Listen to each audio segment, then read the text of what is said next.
if you want to truly maximise your ability to build muscle, then of course you have to optimise the nutrition portion as well. Workouts will tear the muscle down.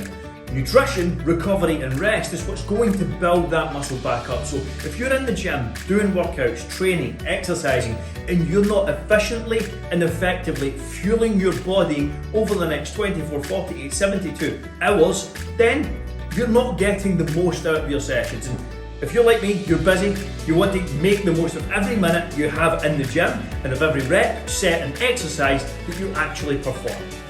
There's a few main things that you need to focus on in order to get the best possible results. Number one is making sure that you're getting enough quality protein in a daily basis. Now, the studies seem to show that again, if you want to optimise here, then you want to consume roughly around 1 gram per pound of body weight. If you're seriously overweight, then this may skew a little down the way, so you wouldn't need as much. But if you're an average person looking to maybe lose 10 pounds, build some lean muscle, then again, you have to be consuming an adequate amount of protein. Number two, a slight calorie surplus, depending on where you're at in your journey, is probably going to be a key part of this. Unless you are a rank beginner and you don't have maybe 1 or 2 years of training experience, then you're most likely going to need to be in a calorie surplus in order to actually build and gain muscle. Because you're going to have to build new tissues, you're going to have an adequate surplus of protein and calories to fuel your workouts and build that new tissue. And thirdly, you want to just cut out and eat and avoid as much junk as you possibly can. There is obviously the bucket bulk or the dirty bulk, whatever you want to call it. Listen, at the end of the day, if that's your method, you're going to have to strip off all the fat again, and the science actually points to the more body fat you gain, the lesser your ability to actually build muscle. So again, you want to stay relatively lean, which involves keeping an eye on your nutrition. The big question then comes in as to how you can actually maximise your diet and your nutrition plan in order to build muscle. Well, there's a couple of key things to look at here. One, firstly, is called muscle protein synthesis. Now, if you want a completely free plan that's going to show you and do all of this for you, just go to the top link in the description, pick up your completely free meal plan. That will do all of the guesswork for you. It'll give you targets based on your height, weight, etc. Now, first things first, you have to optimise something called muscle protein synthesis. This is essentially the muscle building process. This is where protein is synthesised post-workout, and after you consume protein. So the question then points to, well, how often can you do this? The science again shows that you can increase protein synthesis or initiate protein synthesis roughly every 3 to 4 hours. You cannot do this constantly throughout the day. You just can't. So again, every 3 to 4 hours seems to be the benchmark, and you can do this with 20 grams of high quality protein. So the couple of questions answered here. How often should you eat and how much protein should you eat? Well, you should eat as every 3 to 4 hours if you can. Again, if you're a busy guy, if you're struggling to do that with your work environment, with your family life, then of course, that's maybe not possible, but I'm talking about optimal here. Again, let's live in the real world. Let's try and get as close to this as we possibly can. And if you're out and about, or in the office, or at work, traveling, etc., well, how can you prepare and maybe take some portable protein snacks, etc., that allow you to stay on track? Now, again, quantities of protein at each meal, it's going to be somewhere in the 20 to 40 grams region of quality protein. There was again a study done in 2020 that looked at spreading 3 meals evenly distributed across the day in terms of protein content. The other group were kind of emphasised into one feeding, and the group who spread their meals evenly and their protein servings evenly throughout the day gained 30% more muscle mass in the time period than the group who had most of their protein in that one meal, which is quite a substantial difference.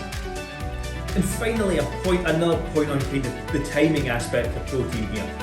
As you go to sleep, you're obviously essentially fasting for roughly 8 hours, again, if you're getting enough sleep.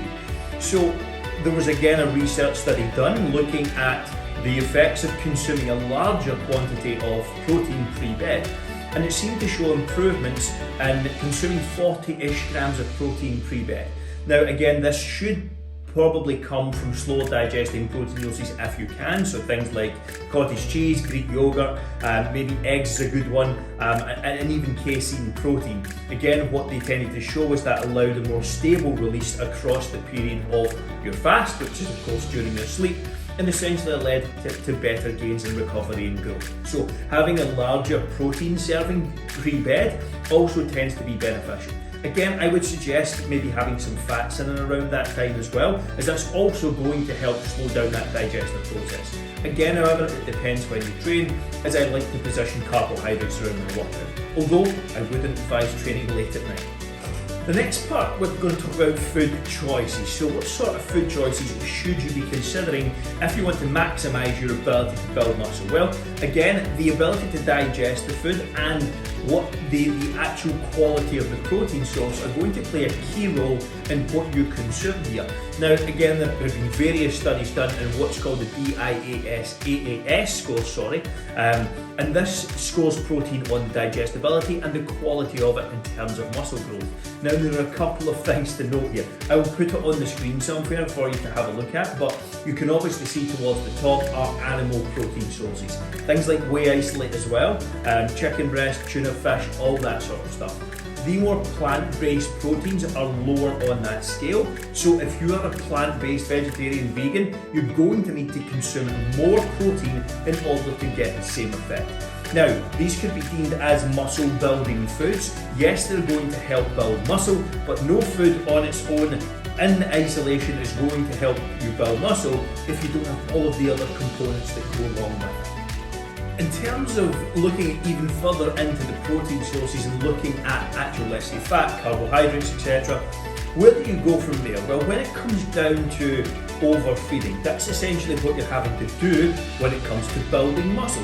Now, there was again a study done that looked at saturated versus unsaturated fats, and the group who consumed, again, calories equated here in standardized diets, who consumed saturated fats, more unsaturated fats, gained more muscle and less fat than those who consumed saturated fat. I believe it was 80-20 for the saturated fat group, and 50-50 for the unsaturated fat group. So that again is quite a significant change in the right direction for muscle building, of course. So everything we're doing in terms of muscle building, we want as much of that tissue to be as lean and healthy as possible, and mitigating as much of that, trying to prevent as much of that fat gain as humanly possible. Let's talk carbohydrates. Carbohydrates are a muscle sparing food. So again, they should be a really key component of anyone's diet who's looking to build muscle. They will help improve recovery, performance, your energy levels, absolutely everything across the board. If your goal is putting on muscle, taking in an adequate amount of carbohydrates is going to benefit you directly in that pursuit. So when should you eat the carbohydrates? I will personally always recommend consuming as much of your carbohydrates around your workout as you possibly can. Again, that may not be realistic for most people. If you can, perfect. If it really throws you off in terms of your family environment, or there's things that really throw challenges in the way in order to do that, then don't stress it, just spread it evenly throughout the day. In terms of carbohydrates, this is a generalisation, but again, I would start roughly with the same grams per pound in terms of your protein. So your 1 gram per pound of protein, 1 gram per pound of carbohydrates. Everyone is different. This is simply a starting point. What you then have to do is adjust that number to suit your goal. When it comes to building muscle, what we suggest for our clients is that they gain roughly 0.5 to 1%, 1.5% of their body weight per month. That's right, if you're a 200 pound male, you should be gaining somewhere in the region of 1 to 2 pounds per month. If you're a natural lifter, that's still 6 to 12 pounds in a year. If you're putting on quality weight, that's going to look seriously different. Now, that carbohydrate number will vary depending on what's actually happening. So if you're not gaining weight, if you're not putting on muscle, then again, increase that carbohydrate serving by roughly 50 grams. That's typically the strategy that I would take when recommending to our clients.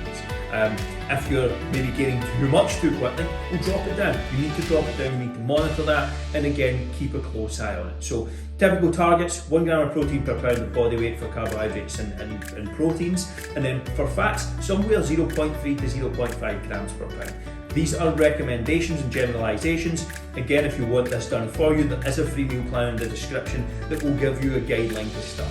Even that is just a starting point. Everything is only ever a starting point. You have to actually adjust and amend as you're progressing and looking at the data. Final part I want to talk about is how long should you spend in a muscle building phase. Again, this will vary. Your ability to put on muscle mass decreases as you become higher in body fat. So if you're spending 3, 6, 9, 12 months in a muscle building phase, you can accumulate a decent amount of fat. If you tend to start getting to that 18 to 20% plus range in terms of body fat, I would suggest maybe doing a short mini cut of 4 to 6 weeks in order to strip some of that excess fat off.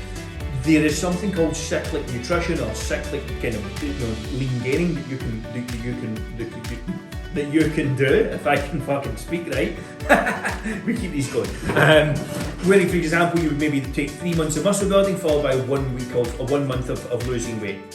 I tend to go with longer time frames. I like 6 to 9 months in terms of muscle building. As long as you're controlled and you're not getting tons of excess weight and fat, then that seems pretty good to go. Again, it will depend on the person. That is a rough guideline. If you need some more kind of detailed answers than this, why not book one of our free discovery calls below? I have a link to my calendar in there. It's literally a 10-minute call. I'll just give you some information. And again, if you need any customised help, we can always talk about that. But every person is different. You will need a different strategy to the next person, but generalisation, 6 to 9 months is a good amount of time for someone in the first few years of training to put on some quality muscle mass and tidy it up with 4 to 6 weeks fat loss phases throughout if you feel you're gaining some excess body fat. Off to the side is going to be 2 more videos that you should enjoy. My recipe playlist is going to be there. I'll drop 5 videos in the description that are going to be relevant to you after watching this. So around workouts, muscle building meals, fat building meals, all that sort of stuff is going to be linked in the description as well. If there's anything I can do for you, reach out to me personally on Instagram, LinkedIn or Facebook. They're all linked in the description, and shoot me a message. We can set up that chat if you feel that's something you benefit from. If you haven't done so already, make sure to like the video, subscribe for more if you haven't done so, and see you all in the next one.